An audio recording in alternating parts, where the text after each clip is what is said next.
Au terme de la 4e session annuelle de son comité de politique monétaire tenue ce 4 décembre à Dakar, la Banque centrale des États de l'Afrique de l'Ouest a décidé de maintenir le taux auquel elle prête ses fonds aux banques à 3,5% ainsi que le taux d'intérêt sur le guichet de prêt marginal à 5,5% en vigueur depuis le 16 décembre 2023. Cette décision résulte de la situation économique, monétaire et financière au plan international et régional selon les données statistiques. Premier point qu'on peut évoquer, c'est le fait que au niveau international, la croissance économique quand même reste soutenue. D'après les informations communiquées par le Fonds monétaire, on est autour de 3,2% de croissance en 2024 et ça devrait se maintenir au cours de l'année 2025. Donc c'est une croissance qui est soutenue. On note que l'inflation dans le monde a baissé d'une manière générale, et que déjà, il y a eu des mouvements au niveau de certaines banques centrales, mais les mouvements sont contrastés. Il y a des banques centrales qui ont réduit, il y en a qui ont augmenté, il y en a qui ont maintenu et changé. Au plan international, on note également que les termes de l'échange, les prix internationaux des produits que nous exportons ainsi que les produits que nous importons ont évolué globalement en notre défaveur. C'est-à-dire que sur l'année 2024, ça s'est amélioré, mais au dernier trimestre 2024, au troisième trimestre 2024, ça s'est légèrement détérioré. Alors ça, c'est au plan international. Maintenant, au niveau régional, concernant l'Union, on note que la croissance quand même reste soutenue. Nous avons une croissance qui, en 2023, est ressortie à 5,3%. On attend 6% en 2024. Et pratiquement tous les secteurs sont concernés.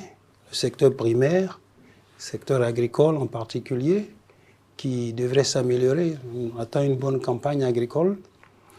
On a également dans le secteur secondaire beaucoup d'investissements. Donc le secteur secondaire a beaucoup contribué. On a bien sûr les programmes de transformation dans l'Union, mais il y a aussi la production de pétrole, de gaz dans certains pays et la production minière, particulièrement l'or également, qui se développe. Donc tout ça évidemment impacte le secteur productif et donc la croissance économique et le secteur tertiaire également, le secteur des services, du commerce se développe. Donc la croissance est quand même bien orientée. C'est l'une des croissances, il faut le dire, les plus fortes du continent, pratiquement, quand on compare ce taux de croissance avec ce qui est réalisé par dans la sous-région, au niveau de l'Afrique de l'Ouest, et sur le continent africain d'une manière générale. Donc c'est quand même un aspect positif qu'il faut souligner. Au niveau de l'inflation, on note que nous sommes restés pratiquement au troisième trimestre donc, de l'année 2024, puisque c'est là où nous avons vraiment les chiffres, les derniers chiffres. La croissance, l'inflation est restée au même niveau. Au deuxième trimestre, on a fini le trimestre avec une inflation autour de 4,1%. Et on constate qu'au troisième trimestre, on a le même niveau. Donc l'inflation reste quand même au même niveau. Alors, qu'est-ce qu'on peut dire par rapport à ça? Peut-être trois choses. Premièrement, 4,1%, c'est au-dessus de notre cible. Notre cible, c'est une inflation qui est comprise dans un corridor de 1 à 3%. À 4,1, on est au-dessus. Et comme je l'ai dit, c'est le même niveau que le deuxième trimestre.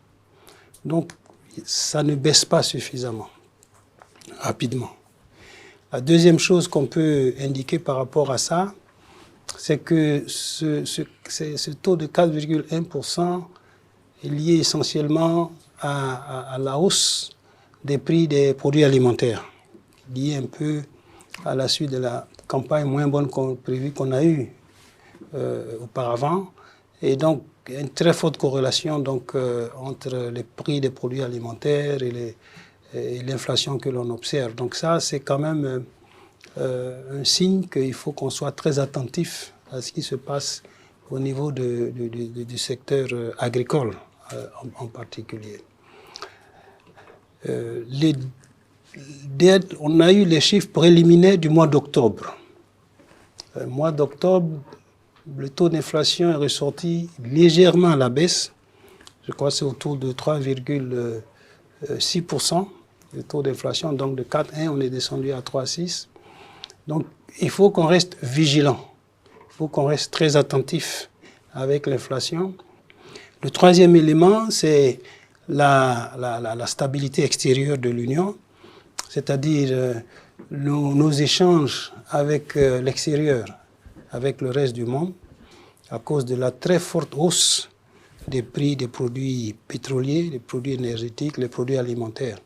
Les termes de l'échange sur l'année 2024, quand même, les 9 premiers mois, les termes d'échange se sont améliorés. Les prix des produits exportés, le cacao, l'or, le coton en particulier, le caoutchouc, sur ces 9 mois, ces prix ont augmenté et donc ça a favorisé évidemment les résultats de nos échanges avec l'extérieur. On a commencé à avoir la production des produits pétroliers. L'or a continué aussi à augmenter en termes de prix et donc en termes de volume. Donc tout ça a fait que nos échanges quand même avec l'extérieur ont eu un solde positif. Donc ça, c'est un élément qui est important, qu'il faut saluer. Et donc, une amélioration, mais ce n'est pas suffisant, il faut continuer à renforcer cela. Donc, quand on regarde tout ça, on voit qu'il y a des aspects positifs, la croissance économique, l'inflation qui reste encore au-dessus de notre cible. En octobre, ça commence à baisser, mais ça baisse, mais encore, on est au-dessus de notre cible. Donc, ça veut dire qu'il faut poursuivre les efforts. Le comité de politique monétaire continuera de suivre l'évolution de l'inflation ainsi que de la situation économique, financière et monétaire. Il prendra si nécessaire les mesures idoines pour assurer la stabilité monétaire et financière de l'Union.